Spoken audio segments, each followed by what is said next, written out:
What's going on, you all? Welcome back to my channel. Thank you so much for tuning in. For those of you who are new here, my name is Erin, aka the Esperanza Maria. And if you're coming over from another video, hey girl, welcome back. Happy to have you here. So before we jump into this video, you know the drill. Make sure that you like, that you are subscribed, and that you have those post notifications turned on so that you don't miss anything. Also make sure that you're following me on all my other platforms so that you don't miss out on anything going on around here, because there are lots of things going on. Today we are going to get into this makeup look. This is kind of my everyday going out to go shoot makeup look with my favorite lip combo ever that I have going on right now. So I'm super excited.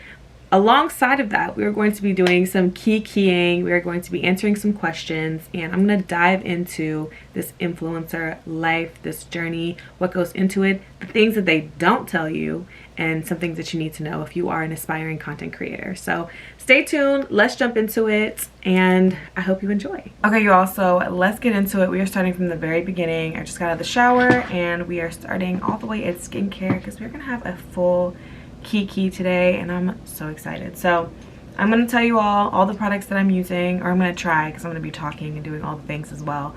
But for skincare, I'm going to be using first the topicals. This is the Hydrating Soothing Mist, and I honestly have been, while my hair has been blown out, I've been spraying some on my hand and then putting it on my face to rehydrate my face, because my beauty room is separate from my bedroom, obviously. And so when by the time I get to my beauty room and get settled, my face is dry. And I do a good bit of this to make sure that I'm really rehydrating my face. Next, I'm going to be using the Eminence Organic Skincare Kombucha Microbiome Essence.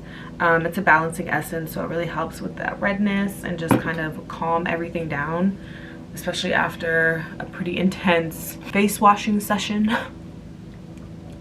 Key to the perfect beat is a great base and a great skincare routine. So I'm going to use the Lancome Genifique. This is their Youth Activating Concentrate. Okay, let's jump into our first question. So someone said, what did you do for work before becoming an influencer? So I became a full-time influencer, content creator, whatever you want to call it, in 2019. And so I graduated college in 2017. I started my whole journey in 2016. So I was in college, I was working as a server, I was working as a bartender, I was working as a nanny, and I was doing a bunch of odd jobs, just kind of keeping, once influencing kind of took off, that part-time, and doing gigs and stuff and campaigns and things on the side. It took me, if I started in 2016, it probably took me to the end-ish. Once I hit 10K, more campaigns started kind of rolling in, but I probably did my first campaign where I actually got paid in 2017. So it took me about a year or so after starting to really get campaigns going. But I was just working as a server, as a bartender, as a nanny, and a bunch of odd jobs. And then when I graduated, because when I was in college I had to pay pretty much everything. I was working to pay rent and do all the things and pay for school, pay for books. So I was working all those jobs. I didn't really have time to get an internship. I was studying mass communication, so I knew I wanted to do something in the industry, but I had to support myself, so I couldn't do like internships. I couldn't do like make connections. I didn't really have any connections in the industry at all. So I just decided, all right, I'm just gonna put all of my time, energy, because I saw that people were doing it as a full-time gig. I was like, I'm gonna put all my time and energy into doing this content creation thing and go full-time with that. So when I graduated, I just stuck with being a server, bartender, and a nanny, and doing these odd jobs and like taking photos and posting them on socials, and yeah, just doing that really.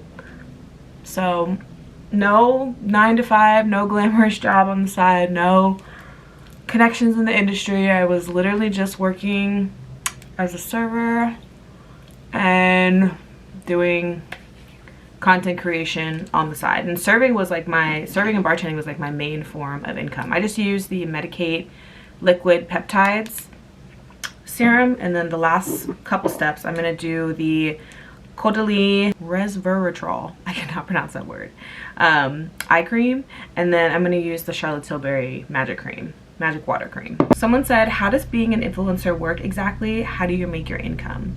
So there's a couple of different ways that influencers make income. I personally do pretty much brand deals 100%. A lot, and also affiliate links and things like that. So when I post links on my story or links in the description box here, those also are paid links and commission based. So that's the way I personally make my income, but there's so many different ways. There's master classes you can teach. You can get paid to like do events, to do speaking engagements, to do, there's a lot of different ways to make money in this industry, but I personally mostly rely on brand deals and like commission affiliate links. And also a lot of people, especially on here, get paid through AdSense as well. So many different avenues to make money, but those are the main ones that I personally stick to. Someone said, I'm trying to become a content creator on YouTube. What's your advice on how to start? And I'm going to kind of answer this in a broad kind of spectrum, so content creation in general on any platform. But first, let me get started on this base because I am getting ready for something, so I need to make sure that I'm staying somewhat on task. I'm using the Makeup Forever HD Skin foundation, and I've been using this for the past couple of weeks, mostly because it's the only shade that matches me right now. I literally feel like Regina in Mean Girls. It's like, these are only sweatpants that fit me. This is the only foundation that matches me right now. The other ones that I have this Haus Labs one that's actually pretty good too, but it's a little off. So I may mix these two. And then I also have this Kat Von D that's a little bit too light. So like, I'll mix these two together sometimes. This is very full coverage, or I'll mix these two together. But I'll go ahead and start with the Haus Labs one because I think I'm just going to do a very light layer of makeup. I'm not going to do anything too crazy. I'm going out to go shoot some content, but I don't need anything too crazy since the photos are going to be a little bit further away. So, okay, so advice on becoming a content creator. The first thing that I would say with wanting to do content creation is starting with your why. Why do you want to do content creation? Are you like just a creative and you really want to dive into that part of yourself? Do you want to inspire people? Do you want to entertain people? So finding your why is definitely #1 step that I always recommend people starting with. Beyond that, with content creation, consistency is always the key. Staying consistent, posting high quality content is how you're going to succeed in this business. It's not like you need to have all of the fancy gear. Like, you don't need to have the fanciest camera. You don't need to have like a crazy amount of lenses or anything. I record videos on my iPhone all the time. More often than I record on any other device. Like, you can really make it work with an iPhone and a dream. Like, I'm telling you this from experience. On YouTube, you know, obviously you do need some equipment, but a lot of people do still film YouTube videos on their phone. I even, you know, to this day will sometimes record parts of my video on my phone depending on, you know, what it is. So many resources to be able to do this without it having to be, you know, anything too crazy. So consistency is key, and finding your why are the two main ones that I say are super pivotal in this industry, because you're not going to start out with 1 million followers and getting lots of engagement on your posts. Honestly, it'll truly be the opposite. You'll start out with 5 to 10 people who really support you, and that's how it is for everyone. Like, I didn't start out with 1 million followers. I started out with a couple thousand from what I had just had on my own personal account, and like, that was it. And just went from there. There's no one secret. Obviously, you know, there's strategies that you can do, but even sometimes the strategies is just like, you can put in all the work, you want to have the highest quality content, post consistently, do all the things, and some of the stuff that you put out still flop. And that's when your why comes in, because if things are continuously flopping and things aren't taking off and you're not having that immediate success, what's keeping you around? You know what I mean? Okay, there's another one that says, I've done one brand partnership because someone found me. How do I attract more? I'm gonna be going in with the Mocha Fenty matchsticks and then the Danessa Myricks Jubilee, this is her blush. So I do a little bit of an underpainting situation with my blush and contour. Obviously it's not full underpainting because I just put on foundation, but stick with me here. Best way to attract brands is by tagging them, by mentioning them often. The thing is, people just think, oh, I'm just gonna have my page look like whatever, and then brands will come to me. Or I'll have my page look really, really aesthetic, and then brands will come to me. Brands are looking for people who align with their brand. Does that make sense? So they obviously want to work with people who are creative and, you know, have a good sense of self, but also that align well with their brand. And also with a brand finding you, sometimes you have to pitch yourself. Having a media kit is really helpful in these situations. And if you don't know what a media kit is, there's a million videos on here that will explain it to you. But essentially it is a place that shows the work that you've done. And if you haven't had any prior brand work, then do a campaign yourself. You don't have to get paid. There was a girl on TikTok who she did a topicals campaign, but she created the campaign. She didn't get paid by Topicals to do it. She created them because she was trying to get their attention, right? So do things, start creating content yourself, and then when these brands reach out and say, oh, we love this content, we would love to work with you, or we would love to use this content on our page, that's when you start negotiating. You say, I would love for you to use this content on your page. Here's my rate in order for it to be posted or for you to use it. When I first started, I was constantly pitching myself via DM, via email, you know, finding out contacts from people. And, you know, contact sharing nowadays is kind of frowned upon. But back then, when I first started, like, we definitely would share contacts and, you know, again, just reach out via DM, post people on, or like tag things on stories. And that's really how I got more brands to be attracted to my page. Also, when brands see that you're doing brand work, they're like, oh, okay, she can work in a branded capacity. And they keep coming back to you. So that is really how you continue to attract more brands. What's for you will come, right? So if you're really putting work into this industry, you're putting out great organic content, you're doing great things across the board, the things are gonna come. They're on their way. So you have to really be intentional with the content that you're putting out and make sure that it's high quality. And make sure that it aligns with not only you, but when the brands start reaching out, the brand. And someone said, how did you and Ash meet? Or how did you meet your girlfriend? I was out and about. This is Juneteenth of 2021 now. And I was out and about, and I was with some friends. She was with some friends. We were out at a hookah bar down on U Street. For those of you from the DMV, you know. But I was down on U Street, and our groups of friends, we were heading out, and she just came up and introduced herself to me. And that was a very like in passing kind of thing. Like it wasn't anything, and nothing came of that. But about a month and a half later, my friend's birthday was coming around, and we were all celebrating it, and it ended up being just 4 of us. So it was like my friend and her friend, and then Ash. And yeah, we just ended up vibing.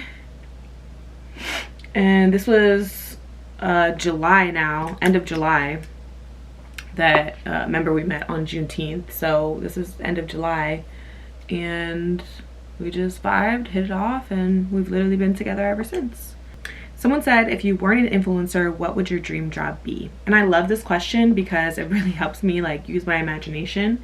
But I don't think that I would stray far from the influencing world. Like I said, I went to school for mass communications, and I was getting my degree, or I got my degree in public relations. So something in the entertainment industry. I've always loved the entertainment industry.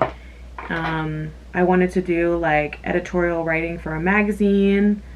I wanted to work in the music industry as some sort of executive, or doing something for a label, or curating something for places like Spotify and things like that. Like just in the industry, doing creative stuff, working with people, working with brands. I always knew at some capacity that I wanted to be in the industry. So yeah, that would be my dream job. Just something that was still high paying, but that I could still do some of the things that I do now. Like I love going to events. I love event planning. So there are so many things that all kind of wrap around back into kind of what I do now, but that's it. Okay, also I just realized that I have not, I kind of stopped mentioning what products I was using. So I told you all about the Fenty Matchsticks and the Danessa Myricks blush, but I just put on the Tint Idole Ultra Wear All Over Concealer by Lancome in the shade 220. Oh, and for Fenty Beauty, I used the shade Mocha and the shade Jubilee for Danessa Myricks. And then I also put on the Huda Beauty. This is their Luminous Matte Liquid Concealer in the shade Meringue 2.1N. So it's a brightening shade for me. I literally never use this, but of course I'm gonna try it today. I'm using the Anastasia Beverly Hills Dip Brow Pomade. Honestly, when the hype was surrounding this product, I had never tried it. And I don't know why, because I actually really like it. But I've just always used like some sort of retractable pencil or something along those lines to fill in my brows. I never felt like I had a steady enough hand to use the pomade like that. Someone said your top natural hair salons, natural curls in the DMV, please. I have only been to one natural hair salon and in the DMV, and it's called Curl Therapy. It's located in Maryland. There's plenty all around the DMV. I've seen maybe like 3 or 4 pop up over the last couple of years, but I really enjoyed my experience at Curl Therapy, and that's the only place that I've been, so that's the only place that I can recommend. Okay, we're gonna move on to eyes now. I'm gonna use a combination of the Huda Beauty. This is their Pretty Grunge palette, and then the Too Faced. This is their Chocolate, Better Than Chocolate palette. So these are the 2 I'm gonna use. I'm gonna start with Rise Up, being the shade that I use as my base. Okay, so someone said, what do you do to keep your mental health stable? Babes, I never said it was stable, but thank you for thinking that it is. No, I'm just kidding. Okay, so for me, having stable mental health includes therapy. I have now been to therapy a handful of times because when I was living in New York, I started therapy during the shutdown. And I was dealing with a lot, so that was my first time doing therapy as an adult. I had done it as a child, but that was my first time doing it as an adult, and I learned a lot. And I also like watch a lot of mental health just things on social media. I listen to mental health podcasts. I have invested a lot of time into learning about mental health. Because I had such bad mental health growing up. I'm talking like it was bad. So I've invested a lot of time into it, mostly because like I still want to be here, and sorry, trigger warning, but yes, I still want to be here, and at one point I didn't. And so yeah, going to therapy is really helpful. I journal as often as I can. I do my best to not let comparison get the best of me. We all have our days, right? So I look at other people's lives and I'm like, dang, I feel like I've put in so much work. I feel like I've done all these things. Why does my life not look like this too? But everything comes when it's supposed to. Everything in your life comes when it's supposed to. Nothing is going to come earlier than it's supposed to. Nothing is going to come later than it's supposed to. And so I think that is where for me, my mental health remains stable in some sense of the word. Obviously, again, we all have our days, but I maintain some sense of solace in the fact that my life looked so different a couple of years ago. It looked so different. So I'm using Buttercream now from the palette, the Too Faced palette, and just watching how far my life has come, and not even in the sense of like, oh my gosh, like I'm making so much more money than I was making, and oh my gosh, like I am, you know, able to buy this and do that. And no, it's like it's come so far in the sense of I want to be here on this earth. and I didn't want to be here before. And so, and I feel like my life holds value, and I feel like I have a purpose, and I feel like I have a place here. So everything is not contributed to how much my lifestyle has changed, it's how much my mentality has changed.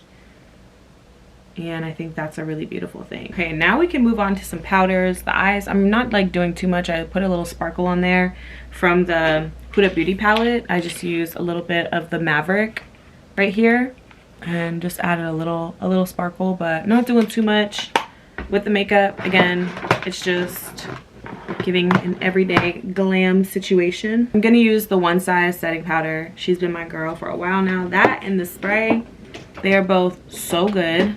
And then I'm gonna do for bronzer, I'm gonna do the Pat McGrath Labs. This is the Bronze Without Caution. Yeah, bronzer, and it looks so good. It's perfect for my shade. And then I'm gonna use this is the Skin Mimetic Micro Suede Blush. Cannot speak. In Celestial Rose by the brand Make. It's really pretty. So that pretty much wraps up the questions that people had left in my box. The other ones are kind of just redundant and ask the same kind of thing. So now, since we have time, and I'm still working on my face here, I'll kind of dive into what I was talking about before, just with all the things that happen behind the scenes with influencing.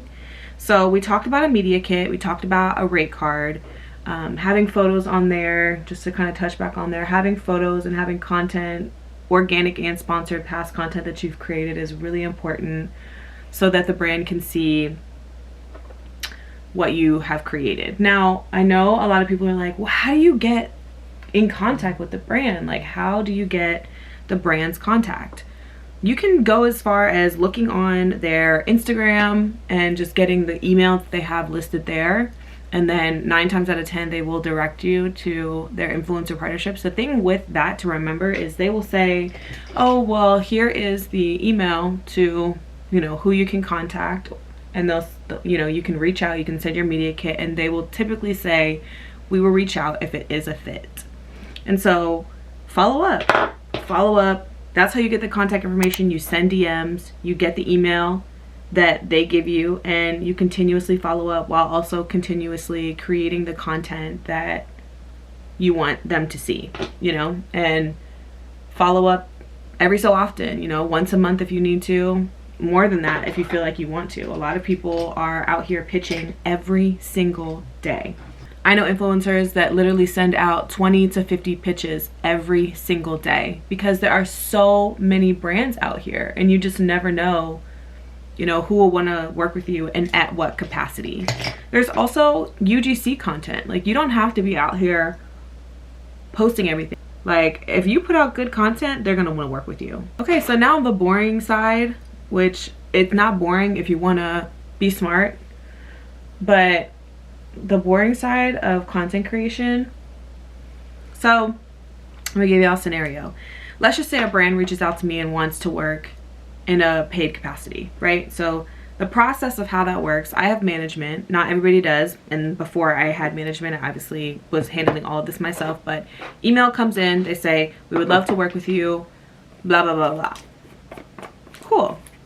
They say, what are your rates? And one of two things will happen. Brands will say, what are your rates? Or they will provide a statement of work. Statement of work will say, we want you to create a reel. We want you to create an in-feed post. We want you to create stories. We want you to create content for us to have on the side. All of these things, right? That's the statement of work. And then they provide the budget that they have. Here's something to note. Negotiating is going to get you paid. You can literally say, this is my rate for this statement of work, and you provide a broken down rate of each thing's. Reel costs this, a TikTok costs this, an in-feed post costs this. And you can negotiate back and forth with the brand and see where you meet at. Now, typically what I say is aim high and let them, you know, negotiate you down, but you don't want to outprice yourself. So with that, you know, let's just say they say for these 3 videos, we want to pay you $500, but you charge $500 per video. So you go back to them and say, thank you so much for providing me with that rate. This is my rate for this statement of work. Can we meet in the middle somewhere? You don't have to say it exactly like that. You can say it a little bit more professional. But yeah, you go back to them and you negotiate. A lot of people get stuck on the fact that brands want to work with them, and they forget that we hold some of the power. You know, so you don't want to outprice yourself, but you do want to say, this is what I typically charge for this type of content, and see what happens and go from there. Now, if you're just like, I just want to get paid, I just want to do the things, you can negotiate, and if they say no, leave it at that, and you say, okay, I'll accept the partnership. If you want to keep going, say, okay, would you be willing to reduce the statement of work to this so that we can meet at a rate that is in between? So let's just say they're stuck on the $500. Like, no, we only have $500. So then you say, okay, can we negotiate the statement of work? Are you able to meet me at 1 post for the $500? And see what they say. Negotiating is going to get you paid. Not just taking whatever is not going to get you paid in this industry.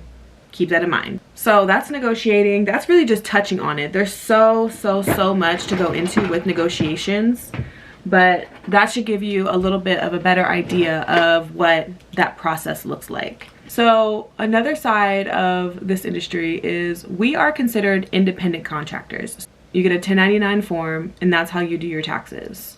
Things have been significantly changing, but basically how it works is, as an independent contractor, any money that you spend on your business, let's just say you have a campaign that you're shooting and you need to buy flowers for it.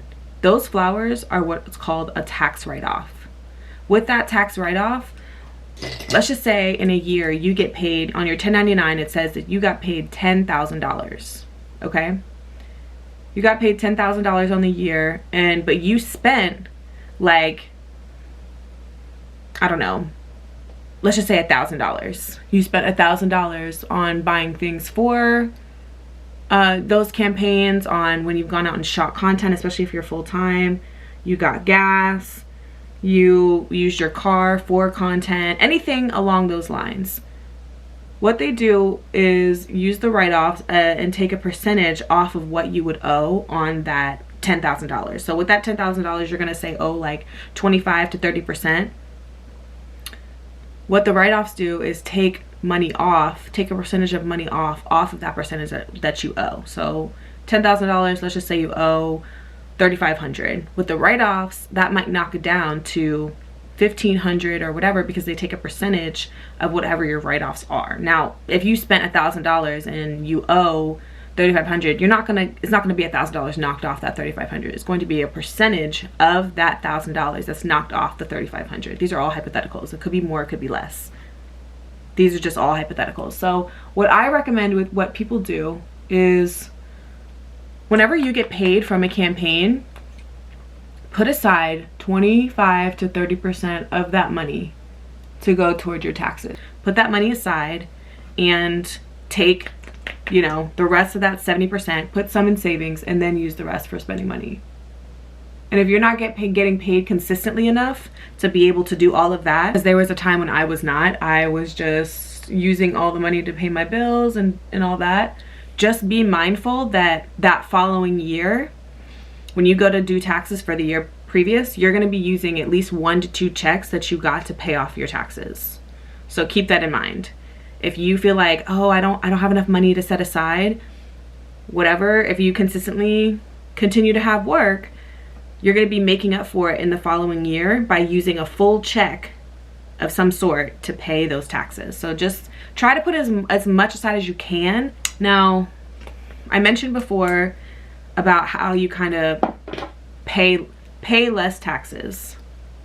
It's not a hack. It's not like, oh, you're cheating the system. It is getting an LLC and becoming and operating your business as an S Corp, meaning you got the LLC, your business is so-and-so business, and then you're operating as an S Corp, meaning that you are an employee of your business and you pay yourself. So there's a couple of different systems you can use to pay yourself, but When you have an accountant, hopefully you're able to get in contact with someone who is proficient in that, who can give you advice on what to do. But running your business as an S Corp, you're writing yourself off as an employee of your business, so it's a larger write-off, so you pay less taxes because you're operating as a full-blown business.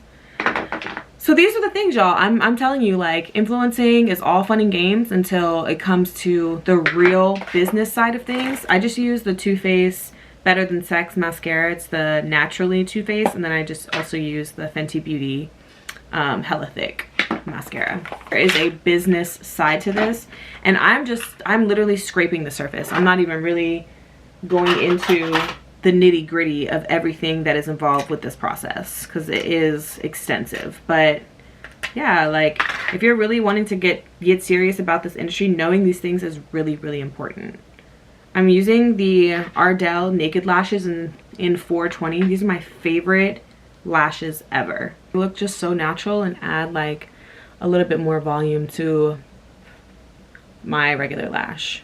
Another very boring part of this job, but that's really necessary to know, is knowing about whitelisting, usage, paid, and organic. So again, I'm giving you all scenarios. For this scenario, let's just say a brand reaches out, they want to work with you. It is a highly competitive, like, hair brand. Okay, so let's just say it's a highly competitive hair brand that reaches out to you and wants to work with you. Hair brands obviously have direct competitors, and so they say, we want to work with you for 3 months. Even if it's just one post, let's just say they want to work with you for one post, and they want you to have exclusivity from this list of brands for a month. So meaning if any other brands reach out to you and they want to work with you in that month, if you sign this exclusivity deal with them, with this brand that has already reached out to you, you cannot work with that brand. You cannot post that other brand within the term of your contract. So you cannot post that other brand for a month. But the other brand reaches out and they want to pay you, let's just say you sign the contract. The other brand reaches out and they say they want to pay you more money than the last brand, but they want you to post within that month. So you just turn down a couple more $1,000. It could be, shoot, let's just say they want to pay you 10K. You just turn down 10K because you accepted that much exclusivity from the brand. Now, if the brand is going to pay you for that amount of exclusivity, meaning you give them a daily rate of what it would cost to have exclusivity for the entire month. Just say the daily rate is $100. $100 per day for the entire month is what the exclusivity would cost. So let's just say they're 30 days in a month. That's $3,000, right? I hope. I hope that's right.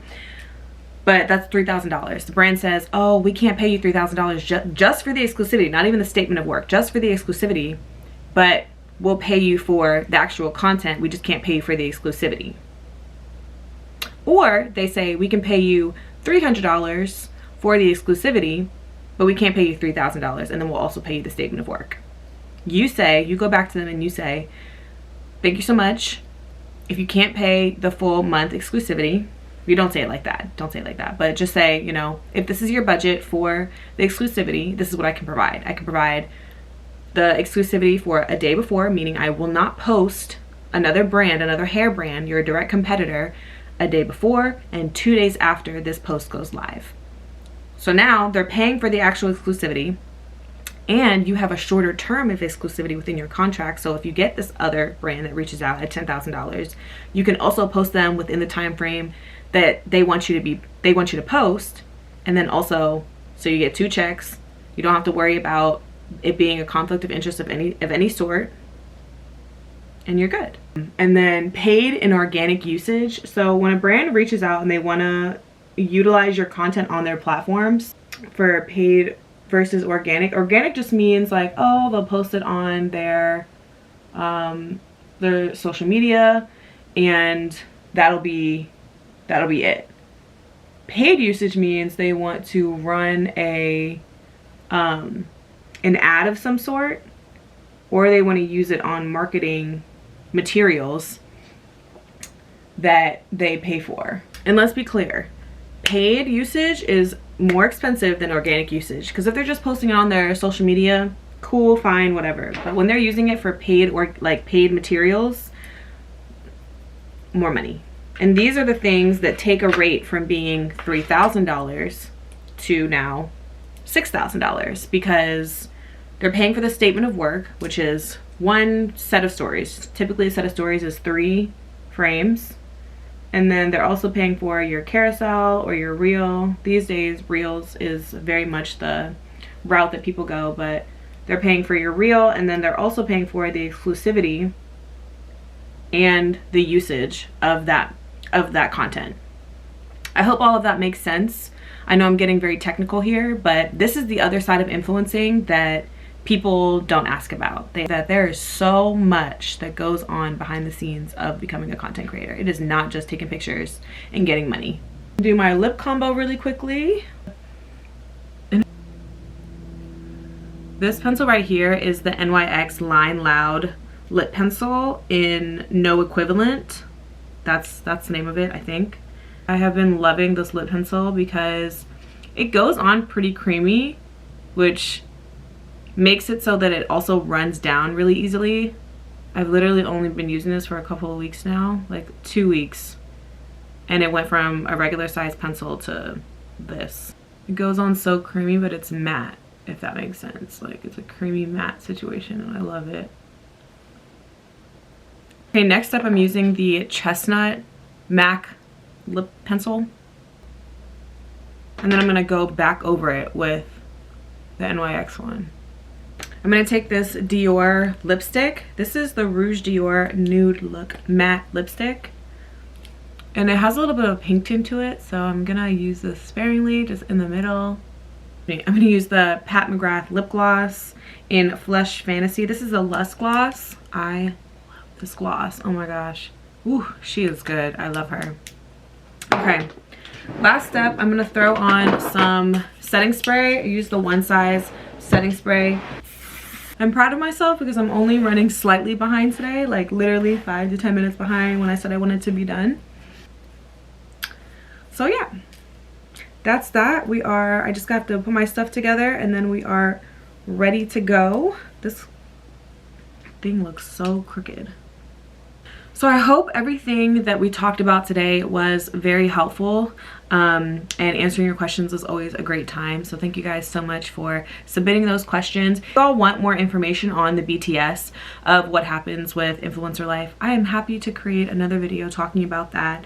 But if you are an aspiring influencer, content creator, please keep going, keep your head up. You can do this. I promise you that your hard work, your consistency, your high quality content will pay off.